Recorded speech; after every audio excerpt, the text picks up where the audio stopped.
Boa tarde. Hoje nós vamos falar sobre o Support Vector Machines, que é o SVM, tá? Traduzindo para o português, são as máquinas de vetores de suporte, certo? Antes, um breve histórico. Então, os primeiros estudos com as máquinas de vetores de suporte, eles começaram a ser desenvolvidos lá nos anos 60, na Rússia, né? Por Vapnik, Lemmer e Chervonex. Tá? Mas o ponto de partida, junto com o desenvolvimento da teoria da aprendizagem estatística, foi por Vapnik mesmo, em 79. Tá? A forma atual das máquinas ela foi desenvolvida no final da década de 90. Tá? Vapnik é esse senhor que está aqui na esquerda, né? E ela está entre uma das técnicas mais poderosas, tá? Dentro das nossas opções de machine learning, né? De aprendizado de máquina. E é considerado um classificador teoricamente bem fundamentado e com um bom desempenho empírico. Aqui a gente vai ver a parte de regressão, tá, para o Support Vector Machine, que seria o Support Vector Regresso. Mas isso são as máquinas de vetores por regressão, né? Máquinas de vetores regressivas, tá? Traduzindo para o português. Mas isso a gente vai falar mais lá para o final, tá? O início a gente vai ver a classificação, né? E no final a gente vai abordar isso em relação à regressão. Então, o SVM ele conta com uma técnica chamada truque de kernel. Tá? Essa técnica ela vai buscar uma, uma transformação nos dados. Né? Ela vai buscar, não, ela vai realmente fazer uma transformação nos dados. Né? A gente tem 4 tipos, tá, de classificadores de kernel que a gente pode utilizar, que a gente também vai ver mais para frente. Né? Dentre eles também o mais utilizado. Eles são muito bons para tratar problemas envolvendo classificação de texto. E dependendo dos dados e dos parâmetros escolhidos, né, ele pode levar muito tempo para treinar, que é o que a gente teve na nossa aula passada, né? Nosso custo computacional. Quando a gente colocou 100 árvores de decisão, né, 100 florestas aleatórias para poder treinar aquele conjunto de dados que a gente estava utilizando para fazer a previsão, ela demorou um pouco. Né? Não demorou tanto, né, como deveria, mas demorou um pouco. Se a gente tivesse colocado 500, 1000 florestas aleatórias, demoraria bem mais. E basicamente o SVM ele vai procurar encontrar uma melhor separação linear entre as classes. Tá? E ele faz isso mesmo que esses dados não sejam linearmente separáveis. Por isso que ele vai usar o truque de kernel, para poder utilizar esse artifício para poder separar linearmente o que não é linearmente separável. A gente vai ver isso mais à frente, para você ver como é que funciona isso direitinho. Bom, na classificação linear, tá, ele vai procurar sempre o melhor hiperplano de separação, tá, que é o componente fundamental do algoritmo. O hiperplano ele vai ser um limite de decisão. Tá? Então, na prática, o classificador ele vai tentar obter pelo menos um hiperplano, dentre vários que serão construídos, capaz de separar as classes num conjunto de aprendizagem. Por enquanto, a gente vai assumir que a gente tem uma base de treino que sejam separáveis linearmente por um hiperplano. Tá? Seria um classificador binário, tá? Entre 0 ou 1, tá? ou 1 e 2, tá? ou 2 e 3, por aí vai. Tá? Basicamente, o classificador binário, 0, 1.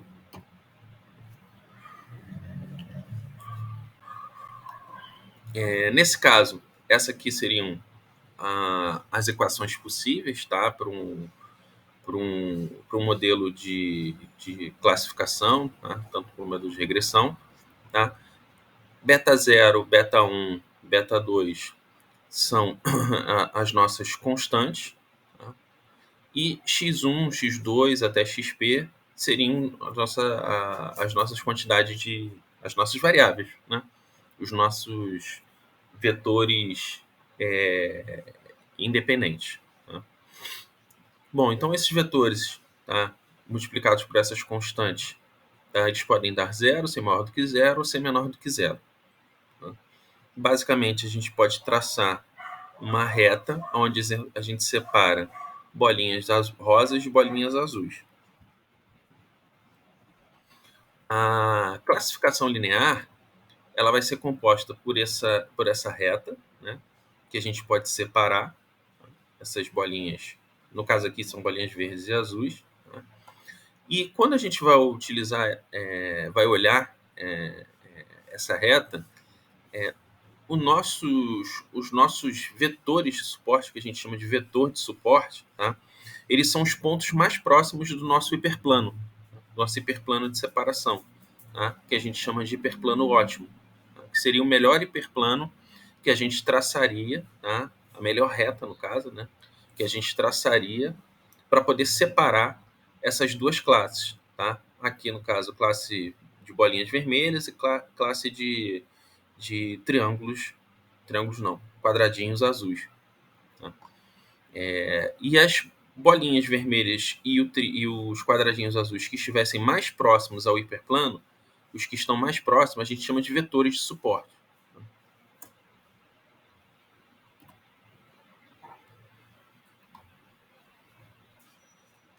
Bom, então vamos imaginar aqui que a gente tenha x1 e x2, tá? E x1 e x2 são atributos.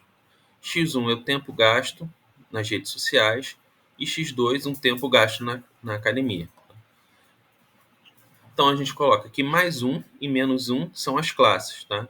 Mais 1 seria aprovado, uma disciplina qualquer, e menos 1 reprovado. Aqui a gente tem um conjunto de dados separável linearmente. O que o SVM vai fazer, ele vai utilizar, ou vai traçar, né, diversos hiperplanos que permitem discriminar perfeitamente, né, permitem separar perfeitamente essas duas classes, tá? Entre menos 1 e mais 1. Tá? Só que não vai ter garantia que essa separação, né, que esses hiperplanos eles sejam perfeitos, sejam observações se a gente inserir observações novas, né, na verdade, se a gente inserir novos dados aqui, que essa separação seja perfeita. Né? Então, qual seria o melhor hiperplano? Qual é o nosso hiperplano ótimo? Então, a gente vai ter a margem de classificação, tá? onde essas observações, tá, mais próximas da margem vão ser chamadas de vetores de suporte, como a gente já viu anteriormente. Tá? Ao calcular essas distâncias perpendiculares entre as observações e o hiperplano de separação, nós vamos conseguir obter uma margem, e aqueles pontos que estiverem menos distantes do hiperplano vão definir a nossa margem, são os que definirão a nossa margem, tá? Que são os vetores de suporte. Então a gente tem a margem de classificação, tá? No qual a gente vai ter a diferença de um vetor de suporte de uma classe até o vetor de suporte da outra classe, tá? Então a gente vai ter essa margem e vai traçar o hiperplano na melhor separação entre eles. Aqui a indicação dos vetores de suporte.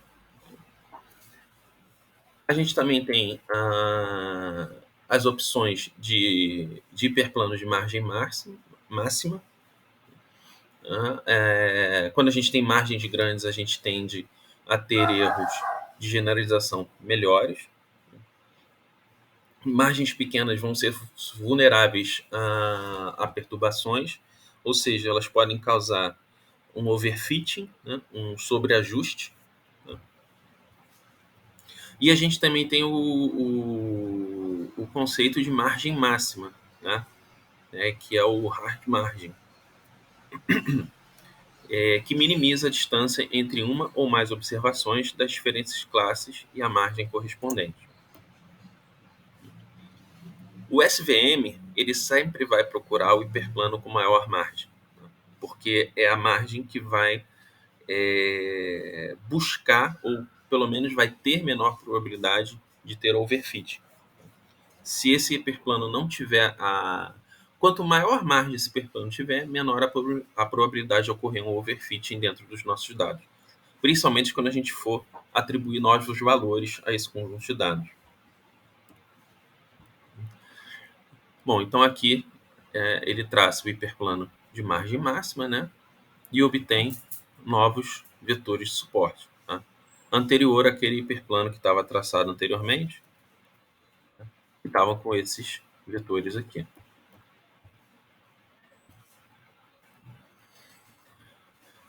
Aqui são outros desenhos, tá? Nas opções, tá? Que eles também traçam, o SPM também vai traçar diversos hiperplanos, tá? E vai buscar o hiperplano ótimo, que vai ser o que tem margem máxima. Essas aqui são as fórmulas, tá? Que são utilizadas, tá? A gente vai ter que calcular a transposta, tá? Escolher os vetores, os valores de beta que maximizam M, a margem no caso, né? Só que isso tudo aqui vai ser calculado automaticamente pelo algoritmo. Bom, e o que acontece quando o hiperplano de separação não é capaz de separar perfeitamente todas as classes?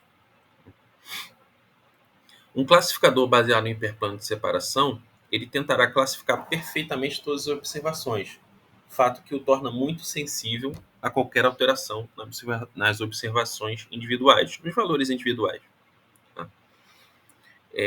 Qualquer alteração pequena na posição de uma observação individual é capaz de produzir uma mudança expressiva no hiperplano. E além disso, na prática, né, inevitavelmente alguns pontos de dados estarão do lado errado da margem e até mesmo do hiperplano. Então aqui a gente tem mais alguns desenhos, tá? Com classificação. Então aqui a gente tem um exemplo que a gente poderia traçar um hiperplano onde esse pontinho azul, tá, estaria do lado errado da margem.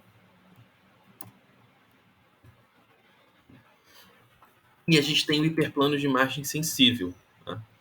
Que é onde a gente vai ter um classificador mais flexível, tá?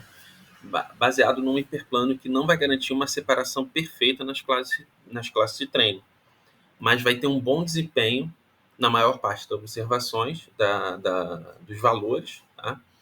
E oferece uma maior robustez para lidar com as variações nas observações individuais.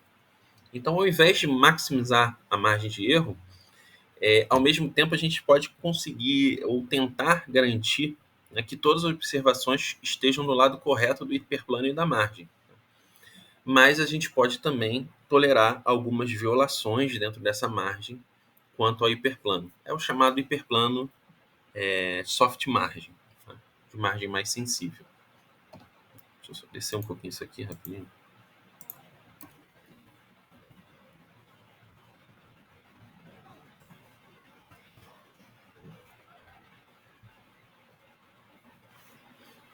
Bom, então aqui a gente tem, né, no lado direito aqui, um exemplo onde a gente traça um hiperplano que a gente tem uma observação aqui fora e o outro aqui fora, tá? Da nossa separação. Tá? Esse aqui seria um hiperplano de margem sensível, onde a gente tolera algumas observações fora da nossa divisão, né? Dentro da nossa margem, né? De divisão, mas que isso também nos garante uma maior opção, né, de predição dos dados, principalmente quando a gente for inserir observações novas, né? A gente não vai ter uma coisa muito fechada, né? A gente tem uma coisa mais flexível. Bom, e aí, dentro desse hiperplano, a gente vai ter né, esse hiperplano de margem sensível, a gente vai ter o nosso parâmetro C, tá? Que a gente chama de hiperparâmetro, tá? Que vai ser uma punição pela classificação incorreta desse dado, né, desse valor. Tá? Esses Ezinhos aqui, eles são os erros, tá, associados. Então, essa distância aqui seria o nosso erro associado à bolinha azul, nosso erro 2, né? Aqui ao erro 1 da bolinha azul, ao erro 5, tá, da bolinha azul. Aqui a gente está chamando de erro 3 a bolinha rosa, ou erro 4, né? E erro 3 a bolinha rosa. Tá? Então a gente tem aqui 5 erros, tá? Então a gente pode calcular mais ou menos esses erros em direção à margem, né? A gente tem aqui a margem para os vetores azuis, tá? Então os erros eles são classificados quando estão fora da margem, tá? Então o erro 1, o erro 5 e o erro 2 nesse caso. Aqui a gente tem a margem para os erros, para as bolinhas rosas, né? Então a gente tem o erro da primeira bolinha rosa, né, que está fora da margem, e o erro da segunda bolinha rosa, né, que é o erro 3, que também está fora da margem. Tá? Esse hiperparâmetro, tá, que vai ser a punição por classificação incorreta, ele é determinado pelo pesquisador.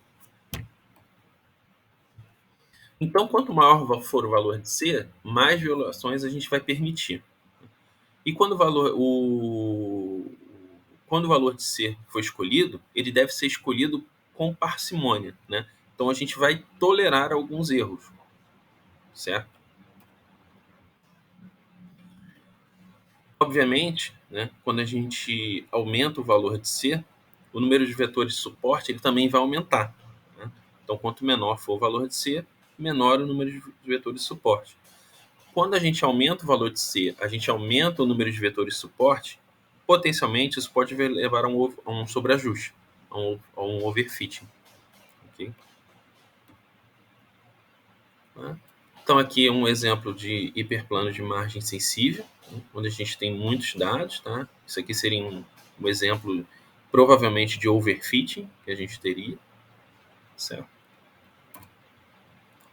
E aí a gente vai para a classificação não linear. Então, até aqui, a gente viu, tá, dados que seriam classificáveis, né, linearmente.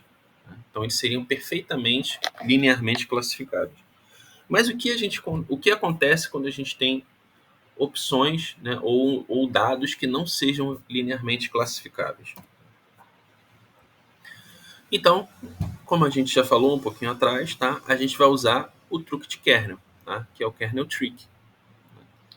O truque de kernel, tá, o classificador de kernel, ele vai aumentar a dimensão dos meus dados.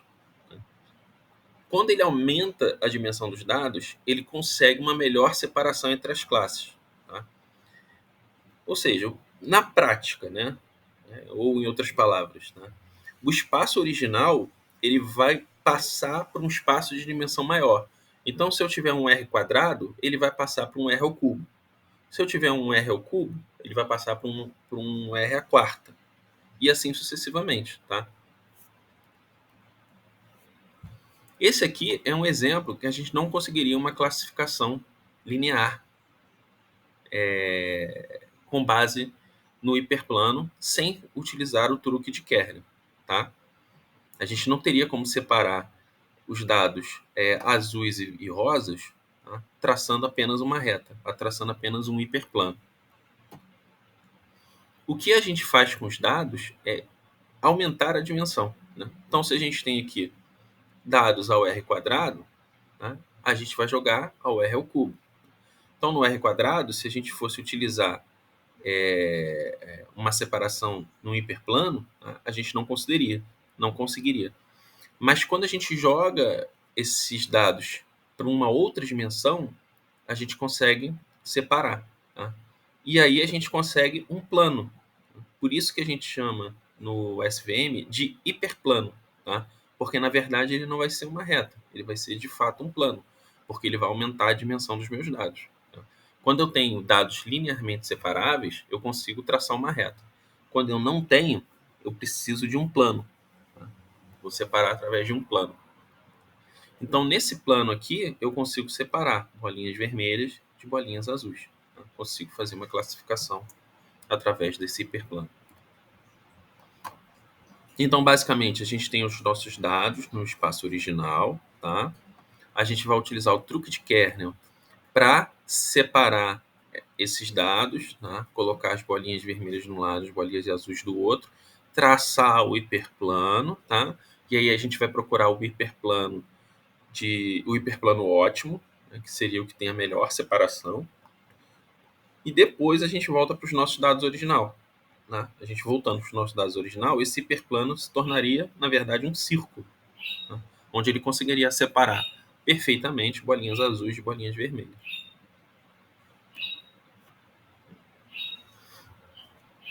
Tá?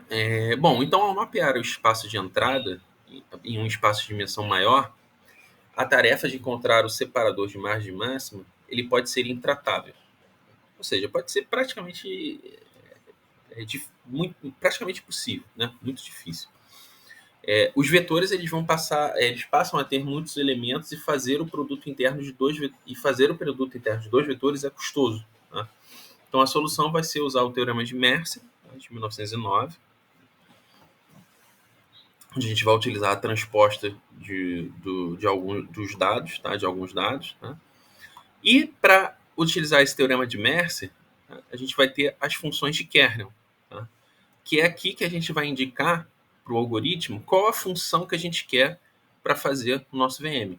Se vai ser a função linear, se vai ser a função polinomial, se vai ser a função sigmoide ou se vai ser a função RBF, que é a função radial.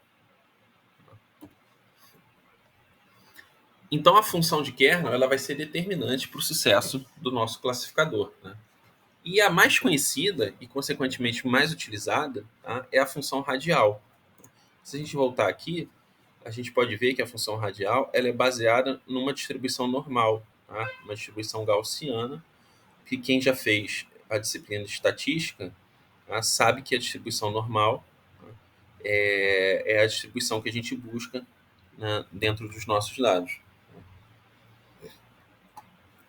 E essa função radial, na verdade, basicamente essas quatro funções, elas já vêm implementadas, tá, em muitos softwares, inclusive no R e no Python. Tá? Então, pacotes a gente vai utilizar dentro do R e do Python para poder utilizar essa função radial. Então, vai ser somente necessário a gente chamar a função certa, porque os parâmetros e o código eles já estão construídos. Né? A gente só vai ter que chamar a função para poder utilizar corretamente o nosso classificador para o SVM. Bom, aqui seria um outro desenho num plano de separação das classes. Tá? Então, dentro da função kernel gaussiana, a gente vai ter o phi, né, que é o básico lá para a nossa distribuição normal. Tá? Bom, e o parâmetro gama, tá, ele pondera a distância euclidiana quadrática entre as duas amostras, tá? X e XO. Então, quanto maior for o valor de gama, mais simples é a margem, tendendo para uma margem linear. Quanto menor for o valor de gama, mais complexa será a margem.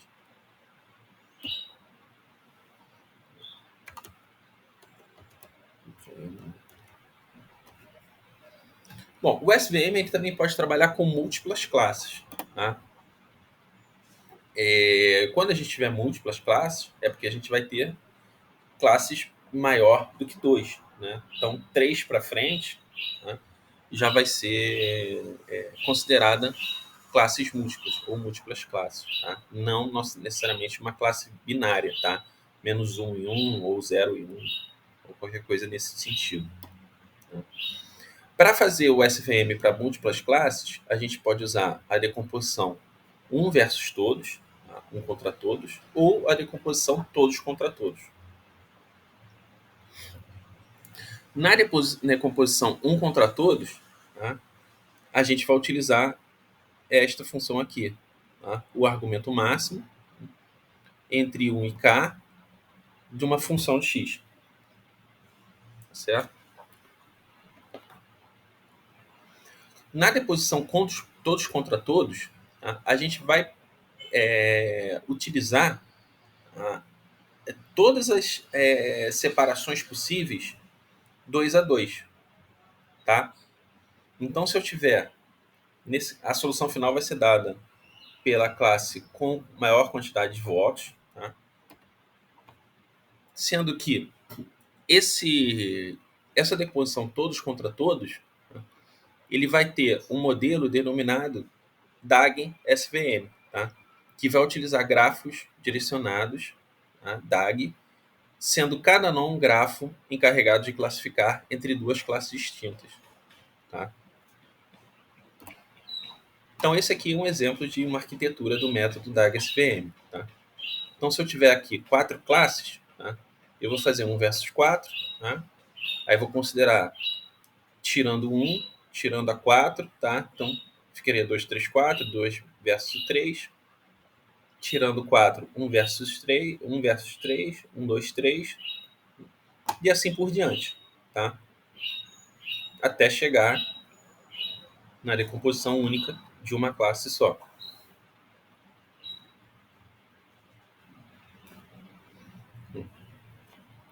Bom, aqui são mais informações, tá? Sobre decomposição todos contra todos, não preciso ficar falando aqui tudo isso, tá? Isso aí vocês podem ler depois, se quiserem se aprofundar mais um pouquinho. Como o SVM tem muitas informações, tá? Vamos a um resumo aqui. Tá? Então, o SVM ele pode tratar classes que não são linearmente separáveis e classes que são linearmente separáveis. Para conjuntos não linearmente separáveis, o SVM utiliza a função kernel. Então, ele vai mapear o espaço original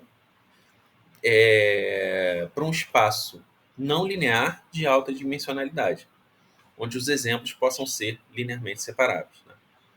E um hiperplano ótimo vai ser construído nesse novo espaço. Ainda no caso desses conjuntos não lineares, pequenos erros. Vou até consertar aqui. Pequenos erros podem ser tolerados, tá? Onde o nível de tolerância é normalmente definido por um hiperparâmetro. Tá? Esse hiperparâmetro tem que ser usado com parcimônia, porque dependendo da escolha ele pode levar a um overfitting. Tá? E isso também depende da quantidade de classes disponíveis. Em relação ao kernel, a função é um dos aspectos mais importantes, a escolha da função. É comum a gente adotar a função radial, kernel radial, tá? Que é a RBF, mas há casos em que a função polinomial vai poder resolver o problema, tá? E o kernel existe a presença de o kernel radial ele exige a presença de um parâmetro gama, tá? E valores altos desse parâmetro dão maior flexibilidade ao modelo, mas também aumentam o risco de overfit. Né? O nível de penalidade que o pesquisador vai aplicar aos pontos dos dados que violam as margens também são de suma importância. Né? E quanto o pesquisador está disposto a tolerar as violações das margens deve ser pensado com cautela, porque valores muito altos normalmente causam overfitting e valores muito baixos aumentam o risco de underfitting. Então esse tem que ser utilizado aí, tem que ser visto com muita cautela e ter muita precisão nele. As vantagens do SVM é que não é influenciado por ruídos nos dados, né?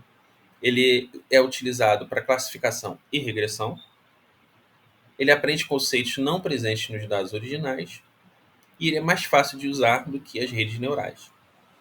As desvantagens é que às vezes a gente precisa testar várias combinações de parâmetros, muitas vezes ele é lento, tá? E é considerado uma caixa preta, um black box. A gente tem também o suporte vector regression, tá? Que é a regressão de vetores suporte. Basicamente, a diferença da classificação para a regressão é que a gente agora vai prever um valor, tá? Realmente um número. Tá? Antes a gente só estava vendo em qual classe o classificador, né, o classificador estava sendo criado, né, estava sendo utilizado, né, seria uma classe 0 ou 1, tá? Ou aprovado e reprovado, e por aí vai. Bom, mas o SBR, ele mantém as mesmas características do SVM para classificação, né?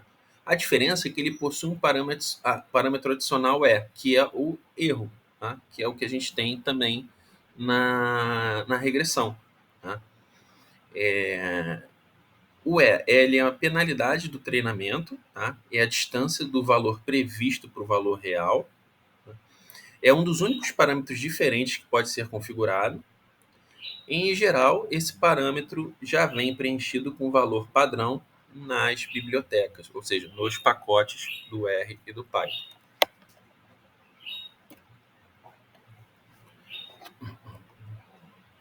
Aqui é a opção que a gente tem de transformar um problema de classificação binária para regressão linear, tá? Onde a gente teria uma reta ajustada, tá? Que seria a melhor separação.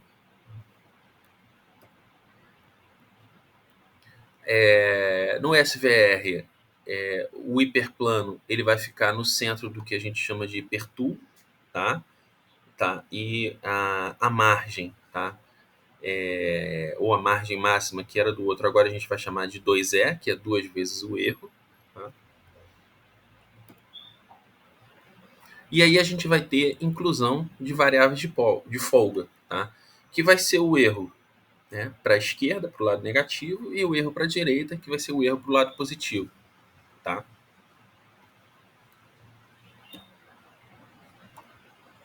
Aqui é a fórmula que ele utiliza, né? Também tem o hiperparâmetro C aqui.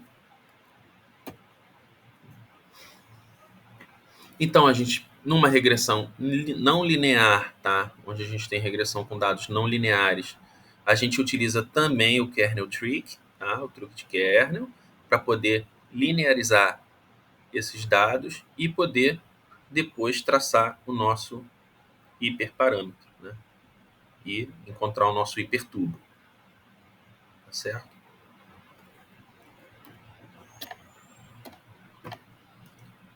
E a parte teórica do SVM é isso.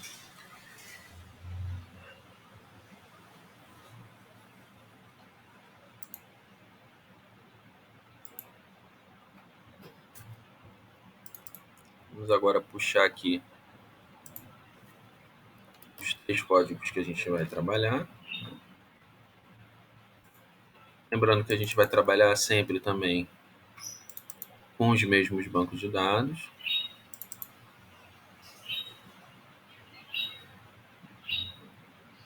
Tópico de matemática.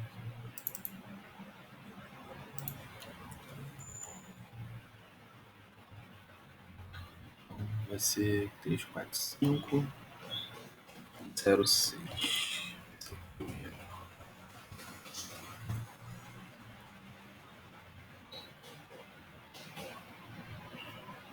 Eu puxei errado. Puxei o Random Forest.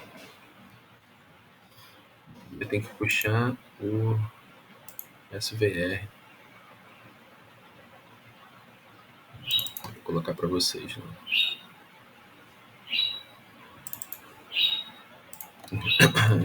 São os códigos do SVR. Eu tinha puxado de florestas aleatórias que a gente já viu.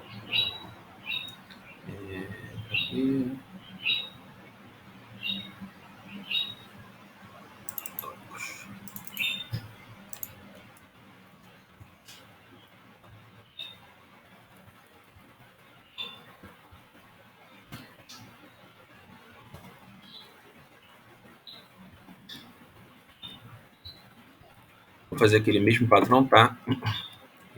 Esses códigos, né? Eles estão indo lá para a pastinha que vocês têm acesso dentro do Ava, né? Sendo a que eu vou trabalhar, eu já coloco o número aqui, né? 06. Acho que eu não trabalhei ainda em aula, eu estou colocando XX, certo?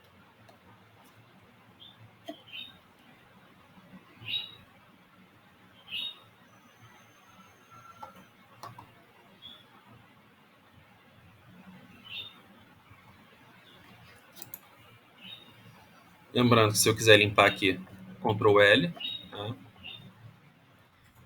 E aqui, primeiramente, eu vou indicar, tá, a pasta de trabalho onde eu estou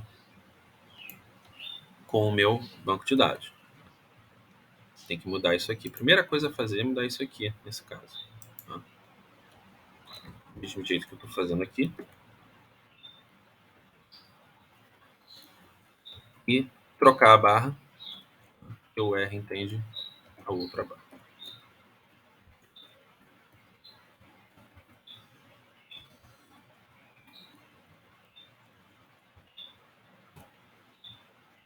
Isso vocês vão ter que fazer aí no computador de vocês também.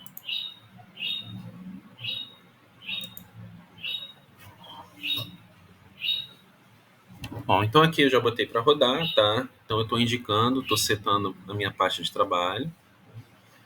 Aqui eu vou carregar os pacotes que a gente já tem instalado, tá? Por conta do código de flash aleatórios que a gente trabalhou anteriormente. Tá? Aqui estou carregando a biblioteca, tá?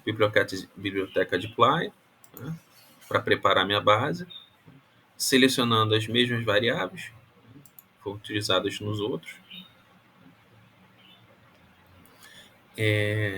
Isso aqui eu acho que não precisa, porque ele já puxa como, está puxando tudo como numérico, né? Vou tirar isso aqui para ficar um código mais limpo. Se precisar eu volto com isso. E aqui eu estou transformando a minha base numa matriz, tá? Então a minha base agora ficou mais simples, né? Temos aqui 9 variáveis, ok? E aí aquele básico, né? Tem que criar uma base treino, tem que criar uma base de teste. Tá? Lembrando que nesse caso aqui, como eu tenho uma série ao longo do tempo, uma série temporal, né? Que começa no ano 2000 em janeiro e vai até 2020 em dezembro, a ordem das minhas informações ela vai importar. Tá? Ela tem uma autocorrelação temporal. Então eu preciso criar uma janela, tá? Uma window. Então tem que fixar a minha base, que vai começar na linha 1 e terminar na linha 228. Tá? A linha 1, janeiro de 2000. A linha 218. É 218? 228, perdão. Em dezembro de 2018. E a minha base teste vai entrar na minha linha 229, que é janeiro de 2019, indo até a linha 252, que é dezembro de 2020. Então, eu vou criar uma base treino e vou criar uma base teste.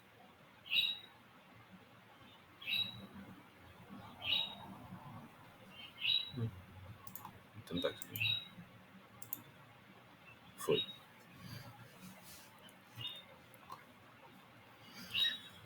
Bom, aí para a gente rodar o SVM, a gente vai ter que ter instalado essa biblioteca aqui, ó.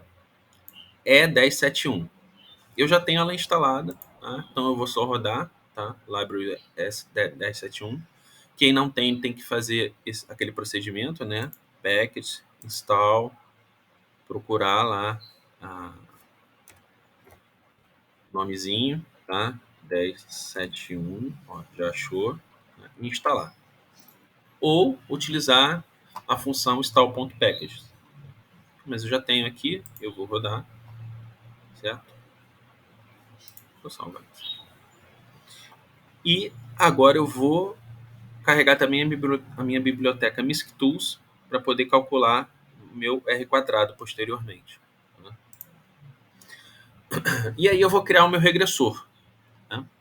Exatamente como eu fiz nas florestas aleatórias, eu vou criar meu regressor agora para o SVR. Né? A função vai ser SVM. Estou criando aqui dentro de um objeto chamado regressor. Né? Função SVM. A minha fórmula vai ser base treino, onde eu vou indicar que a minha coluna 3 são os dados que eu estou querendo prever. Tá? Então, vou colocar aqui em cima a indicação para vocês não se perderem, tá? Então, y, tá? É a minha variável dependente, tá? Que vão ser os homicídios, tá? Que é a coluna 3, tá? Por que é a coluna 3? Aqui, se eu for na base teste, base treino, qualquer base, tá? O homicídio doloso, ele tá na coluna 3. Então, por isso que eu indico aqui, ó, base treino, coluna 3. Como eu quero treinar esse regressor, eu vou utilizar a base treino. Vou utilizar aquelas 228 linhas para treinar, tá? E o X, que são as minhas variáveis independentes, vão ser lesão corporal seguida de morte, latrocínio até ameaça, tá? Então vou colocar lesão corporal seguida de morte, tá? Vou colocar lesão corporal morte até ameaça. E na minha base, eles vão da coluna 4 até 9. Tá? Então, isso que eu preciso indicar aqui no meu regressor primeiramente. Então, a minha fórmula vai ser baseada no Y, tá? Que é a minha base de treino, os meus vetores, o meu vetor dependente, tá? Em relação, tá? Esse tiozinho aqui, a partir do tio, eu vou indicar minhas variáveis independentes, tá? Então, em relação à minha base treino, tá? Da minha coluna 4 até a coluna 9, tá certo? Isso eu estou utilizando nesse modo aqui, né, indicando as colunas, porque eu transformei minha base em matriz, tá certo? Se a minha base fosse um data frame, não seria assim. Então, minha base, tá? Meu data vai ser a base de treino. O tipo de SVM que eu estou utilizando é a regressão, é o EPS Regression, tá? E a função kernel que eu vou utilizar é a radial, a nossa RBF, tá? Então, estou criando aqui o regressor. E eu posso ver um summary desse regressor, que são algumas estatísticas dele. Tá? Então, ele diz aqui os valores, tá, que foram utilizados. Ele achou um gama de 0,16 e tem 205 vetores de suporte nessa divisão que ele fez. Aqui eu já vou utilizar as previsões, tá? Então eu vou usar a minha função predict. Vou utilizar o meu regressor, que foi o que eu utilizei para treinar, numa nova base de dados, tá? Base treino. E se eu olhar minhas previsões treino, são esses valores que ele me deu como previsão aqui. Para o valor 1, 552, para o valor 2, 504, até o último valor 228, que é 445, que corresponde a dezembro de 2018. Tá? E aí eu vou calcular o R2 treino, que é o meu R quadrado treino. Tá? Vai ser a função R square, mesma função anterior. Tá? Da minha base de treino, coluna 3, porque são os homicídios, é minha variável dependente. Tá? E os resíduos vão ser a minha base de treino 3, menos as previsões treino, tá? Menos esse objeto aqui, previsões, que eu estou fazendo. Então, basicamente, eu estou utilizando o meu valor real menos o meu valor previsto, tá? Então, aqui, nesse R treino, tá? Eu estou fazendo o meu Y real menos o meu Y predito ou previsto, tá?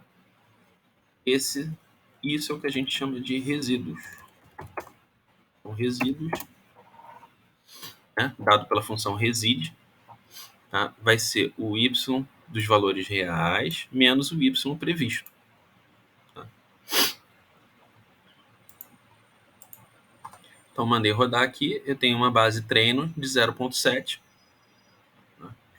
E aí a mesma coisa eu vou fazer para o teste, tá? Para as previsões teste. Só que a minha base de dados agora vai ser a base teste, tá certo?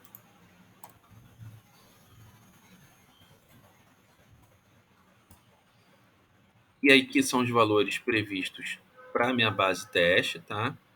Que vai de 1 até 24, tá certo?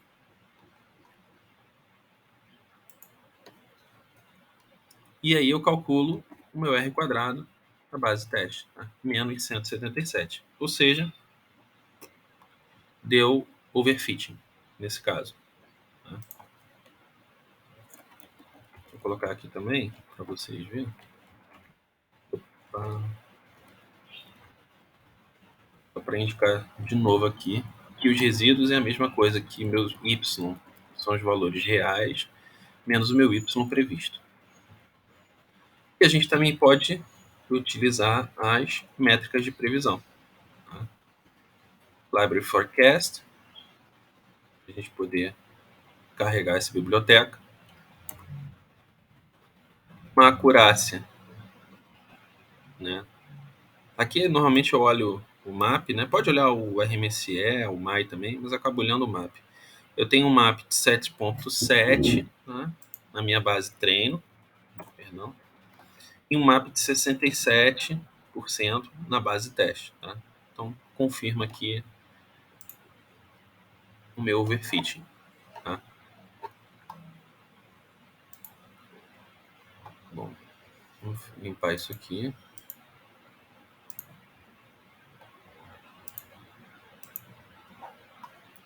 Esse aqui é o código para minha base de dados de violência. Alguma dúvida? Perguntas a fazer? A gente basicamente está replicando, né, o que a gente fez para as nossas árvores aleatórias. Florestas aleatórias, perdão. Bom, gente, perguntas, dúvidas? Tá, eu vou encerrar então a gravação aqui.